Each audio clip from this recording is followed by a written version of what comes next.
Hi everybody, I'm sorry I can't be in school today, but I wanted to teach you lesson number 6, which is about margin of error and confidence intervals.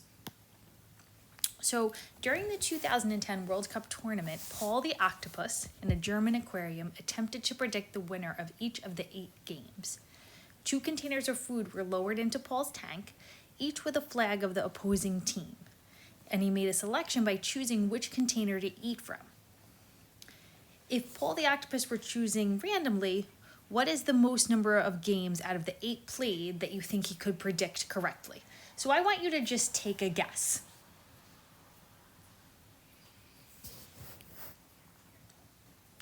I'm going to guess maybe he predicted 50% of the games correctly, or 4 games out of the 8 games that were played. Okay, so to simulate this guessing, right, did he pick the winner of the World Cup game or not, what you're going to do is you're going to flip a coin 8 times. And you're flipping it 8 times because there were 8 games, right? And we're really simulating this this guessing procedure because there's a 50% chance that a coin could land on heads and there's a 50% chance that the coin could land on tails, which would be the same percent chance that Paul the Octopus could guess correctly about the winner of the game. So Mrs. Carnes is going to leave out pennies in the classroom, and what I'd like you to do is to grab a penny and I want you to flip it 8 times and to write down what the results would be. You're going to do this procedure 2 times. So I just flipped my first coin, I flipped it 8 times, and I got 3 heads, and I got 5 tails. So my sample proportion of heads, that means how many heads I got out of the total, was 3 out of 8. Just make this a little smaller. Okay. Now I did it again. I flipped my coin 8 times, and this time I got 4 heads and 4 tails. So my sample proportion of heads was 4 out of 8. Okay. If I wrote these values as decimals, for this first one, 3 out of 8, I would get 0.375. For the second one, 4 out of 8, I would get 0.5. Okay. Unfortunately, we can't make a class distribution because we're all doing this separately. But what I would like you to do is put a dot above your sample proportion on this graph. So my first dot would go above 0.375 and my second dot would go above 0.5. Okay. So a computer can actually do the same process, and it produces what we call a simulation. So each dot, it's a little hard to see the dots because it looks more like a bar in the picture, but what it's representing is somebody tossing the coin 8 times and their proportion of heads that they got. Okay. So Paul became famous for correctly predicting the winner in all 8 games he was asked to predict. So based on the simulation above, do you think it would be likely or unlikely that Paul had an 8 out of 8 record, or a sample proportion of 1?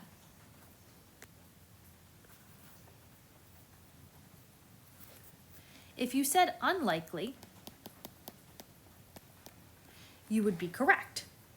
Right? If you look at this distribution of proportion of heads, 1 is all the way to the right of your data distribution, where not many of the values fell. So how do we determine, though, mathematically, whether an event is likely or unlikely? Well, there's a formula, and the formula is the mean plus or minus 2 standard deviations. What that finds is what we call the 95% confidence interval. That's the interval where 95% of the data will lie. So an outcome is likely or usual if it falls within the 95% confidence interval, and an outcome is unlikely or unusual if it falls outside the 95% confidence interval. So for this question, we're going to use the mean and the standard deviation that's given to you, and we're going to calculate the 95% confidence interval. So to do that, we're going to take the mean plus or minus 2 times the standard deviation. And sometimes we call this part 2 times the standard deviation the margin of error. So another way I could say this is I'm taking the mean plus or minus the margin of error. So my mean is 0.491 plus or minus 2 times the standard deviation, which is 0.179. So now we have to perform 2 calculations.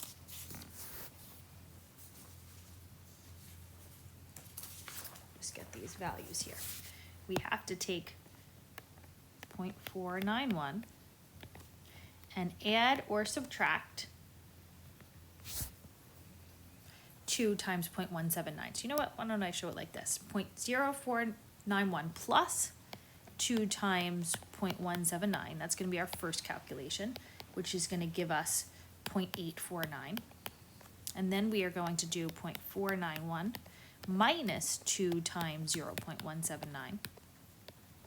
And that will give you 0.133. So our 95% confidence interval, abbreviate interval with INT, would be 0.133 to 0.849. So if you think about this sample proportion that Paul got, right, 8 out of 8 or 1, if you thought about that number is 1 in this interval. So is 1 between 0.133 and 0.849? No, right? So because 1 doesn't fall in the 95% confidence interval,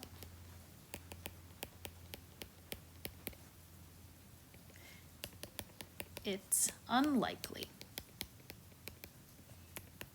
to occur.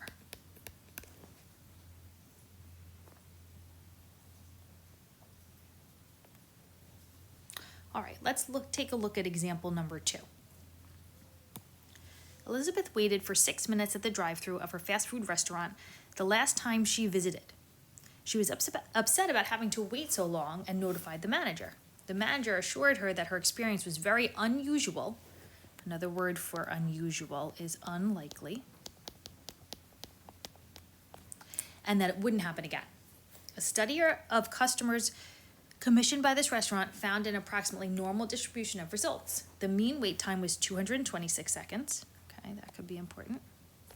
And the standard deviation was 38 seconds. Given these data and using a 95% level of confidence, was Elizabeth's wait time unusual, right? Or we said that word means unlikely. Justify your answer. So that means just math. So we need to show some math here. Okay, so let's calculate the 95% confidence interval. So to figure that out,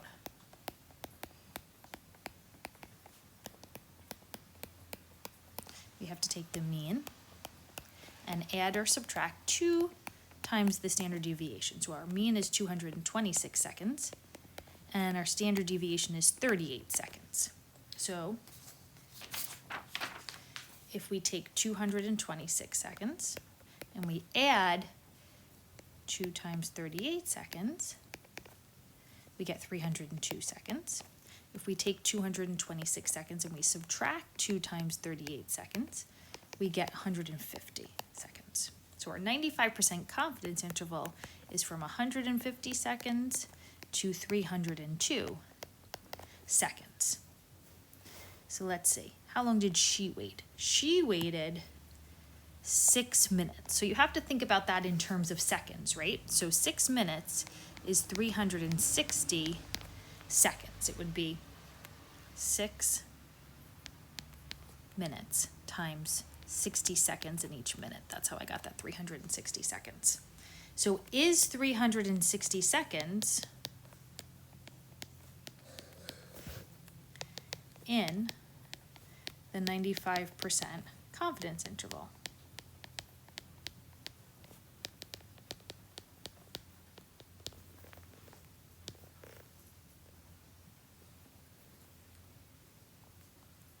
So I'm hoping that you said no, right? So because 360 seconds is not in the interval, it is unlikely or unusual. If it were in the interval, it would be likely or usual. Right? So this is what we're thinking about now. So let's go back to the question. Was Elizabeth's wait time unusual? Justify your answer. So we have our justification, we have our math. So we're going to say, yes, her wait time was unusual because it falls outside the 95% confidence interval.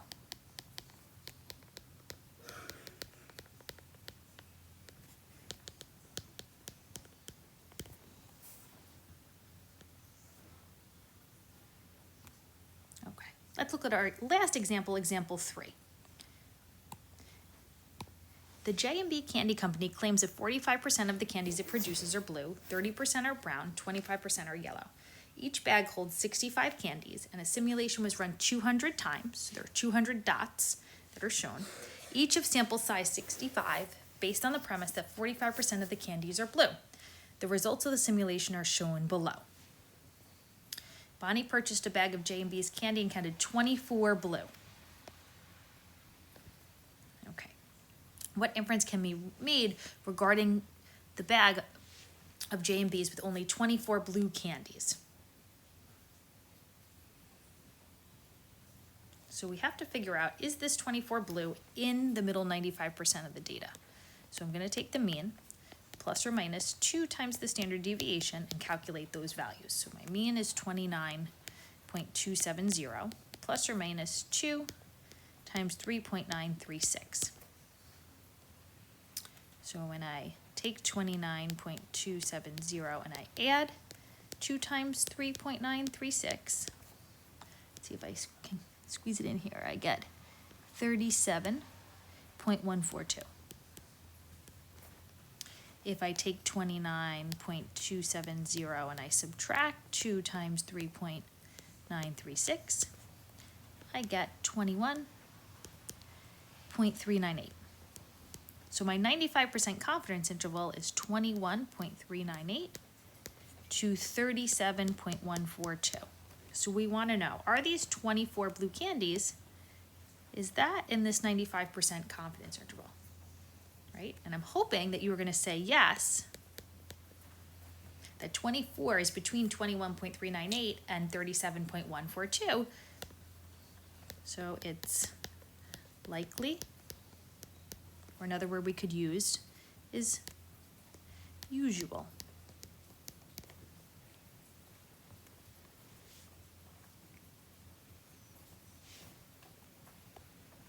Bonnie's bag is within the middle 95% of the simulated data, supporting the company's claim.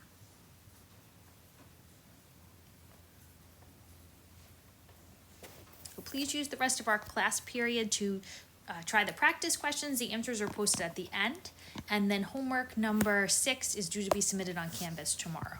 And I do have extra help tomorrow morning, so if anybody would like to come in, I'll be there at 8:15.